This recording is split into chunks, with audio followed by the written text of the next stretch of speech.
graça e a paz.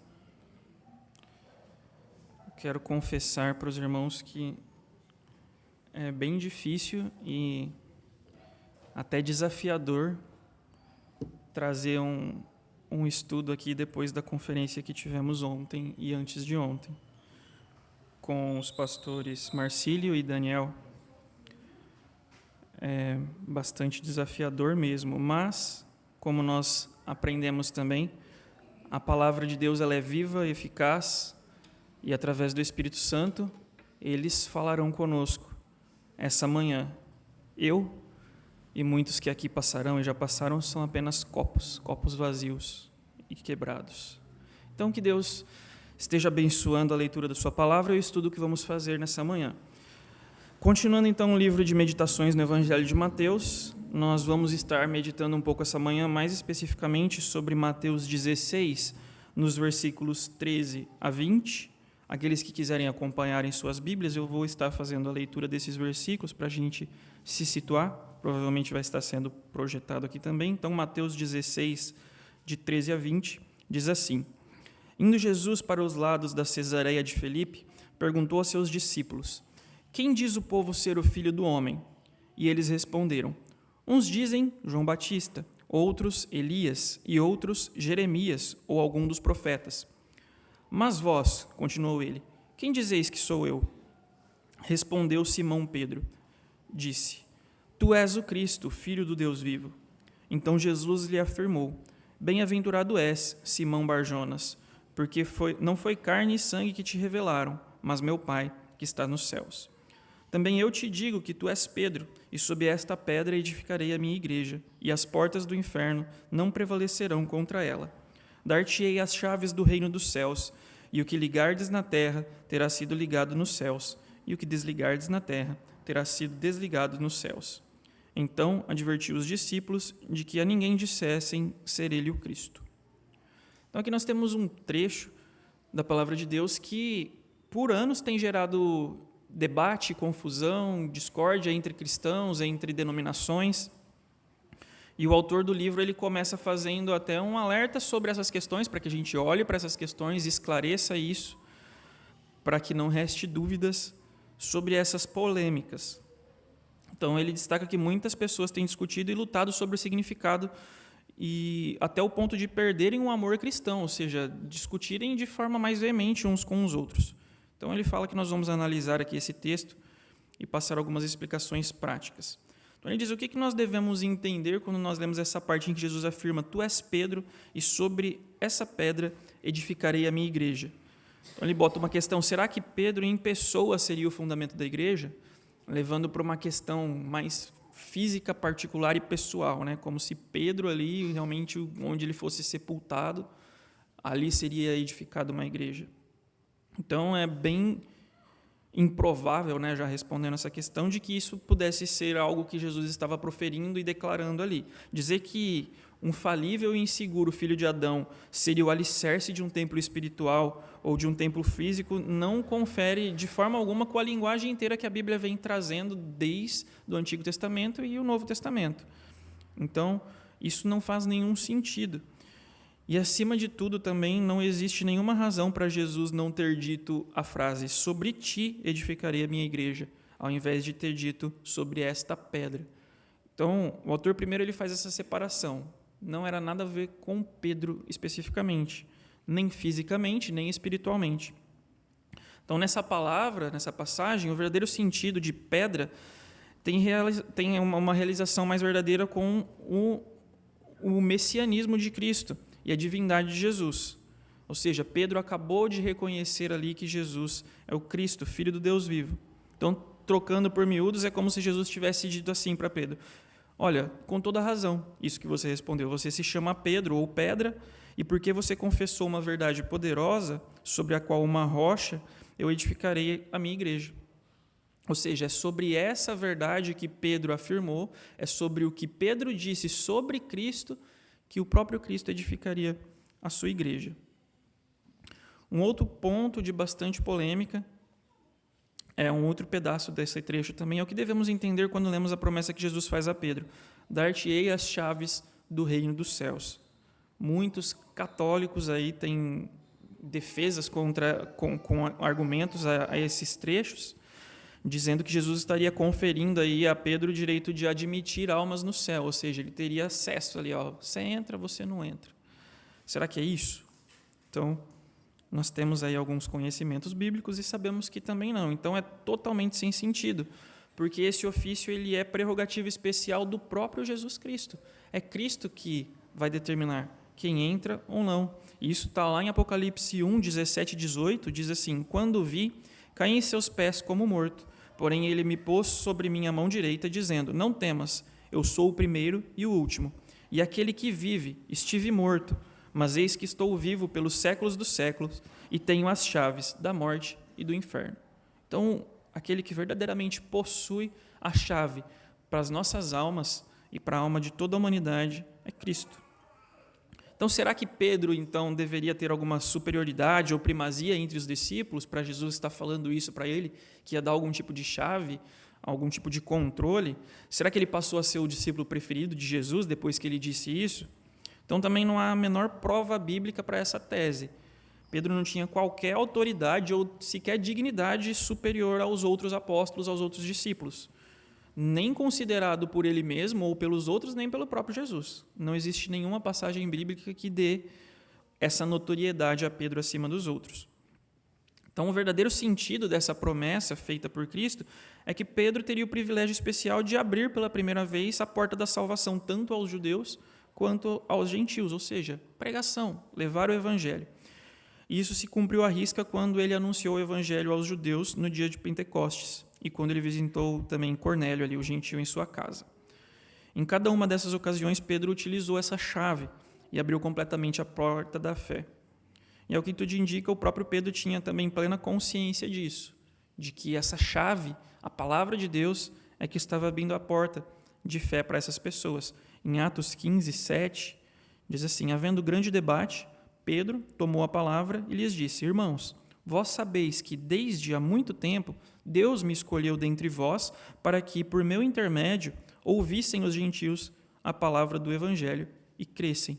Então, o próprio Pedro ele tinha consciência daquilo que Jesus tinha dito para ele e pessoas aqui hoje fazendo confusão. O próprio Pedro não se iludiu com aquilo que Jesus disse e não tomou interpretações equivocadas.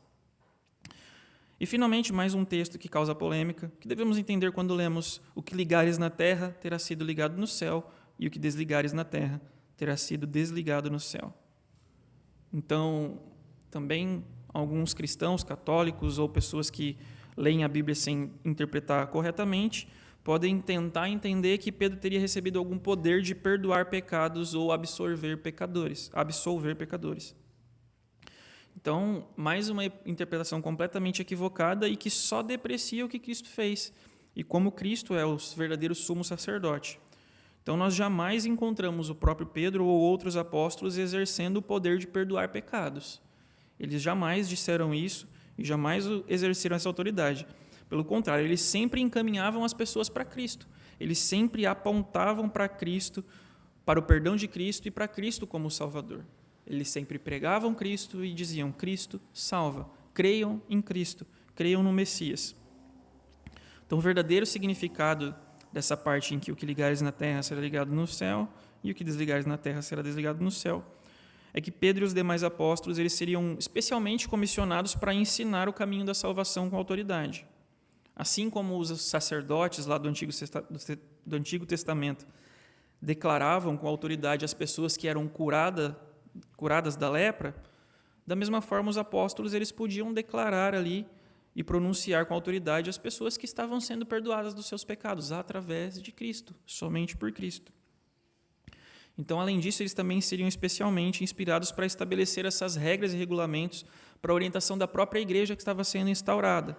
Então, algumas coisas deveriam ser ligadas, entre aspas, ou permitidas, e outras desligadas, proibidas. Então, a decisão do Concílio de Jerusalém aqui entra como um exemplo de que os gentios não precisariam ser circuncidados para serem cristãos, para serem salvos.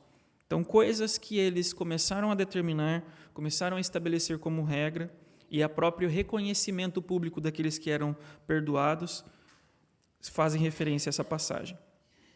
Então, isso foi uma comissão também especialmente restrita a esses apóstolos. Não tiveram sucessores depois deles fazendo esse tipo de comissão, porque essa tarefa começou e terminou ali neles, ou seja, esse reconhecimento público ali das pessoas que eram salvas e as instruções na fundação da igreja. Então, a gente chegou num ponto aqui que o autor fala, beleza, a gente deixou aqui esses trechos polêmicos de lado, já esclarecemos pontos que são dúvidas em muitos lugares, e agora a gente vai interpretar e falar um pouco sobre o que esse texto diz propriamente para as nossas almas, o que a gente pode aprender com eles. Então, em primeiro lugar, nós vamos olhar para a confissão que Pedro fez, né, em resposta a essa pergunta de Cristo. Quem dizes que eu sou? E Pedro afirma, tu és o Cristo, Filho do Deus vivo. E aí o autor destaca que muitas vezes a gente pode passar os olhos por esse texto, ler de forma um pouco mais superficial ou mesmo fria, e a gente pode não notar o quão relevante é o que a gente está lendo. E às vezes pode até parecer um pouco extraordinário esse elogio que Jesus Cristo faz para Pedro, para uma afirmação que a gente acha hoje em dia tão lógica, né? Assim, olha, poxa, mas ele só falou que Cristo é Filho de Deus. Por que ele mereceu tantos elogios assim de Cristo e tanto destaque? Está registrado na Bíblia. Mas o autor destaca que esse pensamento surge da nossa própria ignorância e falta de ponderação.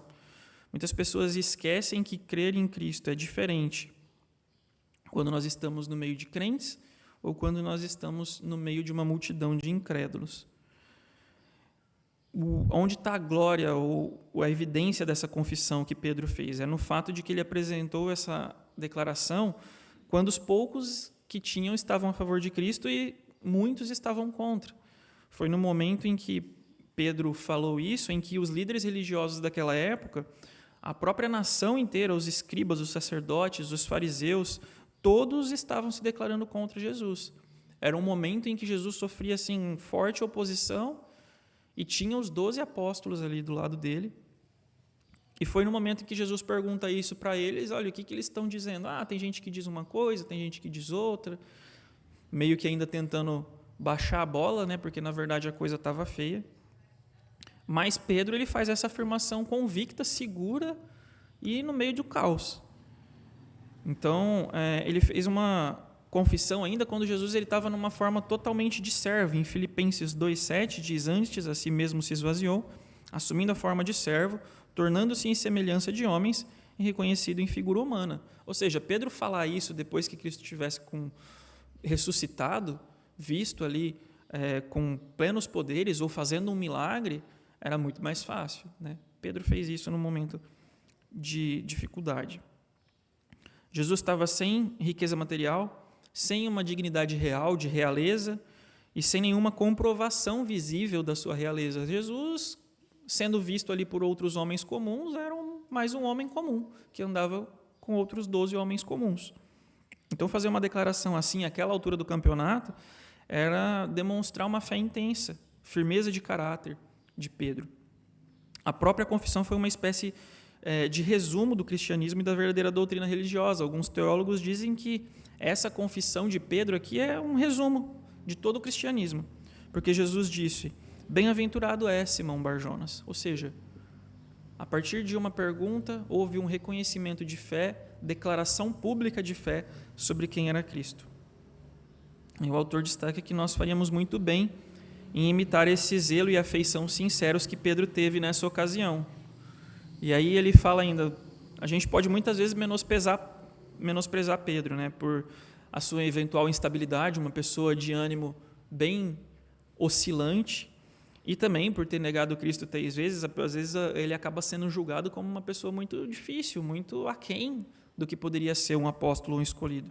Mas apesar de todas essas faltas, Pedro era um servo fervoroso, resoluto e, acima de tudo, muito sincero sobre Cristo. Apesar de todas essas imperfeições, de todas essas falhas, Pedro ele ofereceu aqui nessa passagem um padrão que muitos crentes fariam bem se imitassem. Ou seja, um zelo como o do Pedro pode passar assim por momentos de hesitação, faltar um pulso para uma decisão mais firme. Um zelo como o de Pedro pode ser mal orientado e algumas vezes resultar em erros, ou seja, tropeços, falhas. Mas o autor destaca que um zelo como o de Pedro, ele desperta pessoas sonolentas, anima as pessoas que estão devagar e levanta as pessoas para que elas tomem uma ação. Ou seja, é firme, é enfático, é curto e grosso. Pedro era assim. Então, muitas vezes ele falha, ele cai, ele erra, mas quando ele precisa ser firme, ele dá a resposta adequada. E o autor chama atenção para que a gente medite, pense sobre isso. E aí ele faz um ponto aqui que qualquer coisa é melhor do que ser morno. Ou seja, a própria Bíblia diz que, ali nas cartas, que Deus declarando que estava a ponto a vomitar de sua boca, porque não era uma igreja nem morna, nem fria, ou nem quente, nem fria, era morna. Então o autor destaca que qualquer coisa é melhor do que ser morno. Pedro, ele estava sendo diferente. Ele também destaca, o autor, quanto melhor seria o mundo se nós tivéssemos mais crentes parecidos com Pedro ou Martinho Lutero. Ou seja, pessoas que se posicionavam, que eram firmes. Em seguida, a igreja que Jesus prometeu edificar sobre a rocha, ela não se trata da igreja organizada e visível em uma nação, estado ou uma localidade. Então, quando Jesus estava falando sobre essa igreja que ele edificaria sobre a rocha, não era uma igreja física, não era um templo, não era algo visível. Pelo contrário, estava falando sobre a igreja formada pelo corpo de crentes de todas as épocas, línguas, povos, e que seria composta por todos aqueles que foram lavados pelo sangue de Cristo, levados a acreditar e crer em Cristo. E aí essa igreja forma um corpo, e onde todos estão unidos pelo mesmo pensamento, atitudes, defendem as mesmas verdades e creem nessas mesmas doutrinas básicas de salvação. Uma igreja que tem um corpo, mas apenas um cabeça, que é o próprio Cristo. E por último, pequeno trecho ali que o autor destaca para a gente olhar: as portas do inferno não prevalecerão sobre a igreja. O significado dessa promessa é que Satanás jamais destruirá o povo de Cristo. E aí também, mais uma vez, não está falando sobre uma igreja física, né? Embora seja frequentemente perseguida e atacada, a igreja jamais desaparecerá. Ela já sobreviveu a faraós, imperadores romanos, e vai continuar sobrevivendo a tudo e a todos.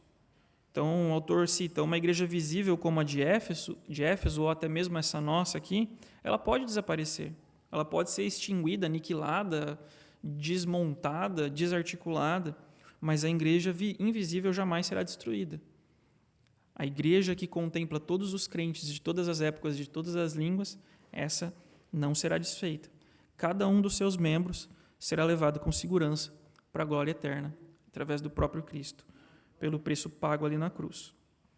Então, irmãos, essa é a meditação sobre esse trecho de Mateus 16, de 13 a 20, que nós possamos estar bem conscientes dessas diferenças e discussões que existem sobre as falsas interpretações desses trechos, principalmente relacionadas a Pedro, e que também nós possamos tomar atitudes, assim como Pedro tomou, de nos posicionarmos, sermos firmes, entendendo que o nosso papel aqui é alcançar almas, glorificando a Cristo, pregando o Evangelho, e que nós fazemos parte de uma igreja invisível que jamais será destruída.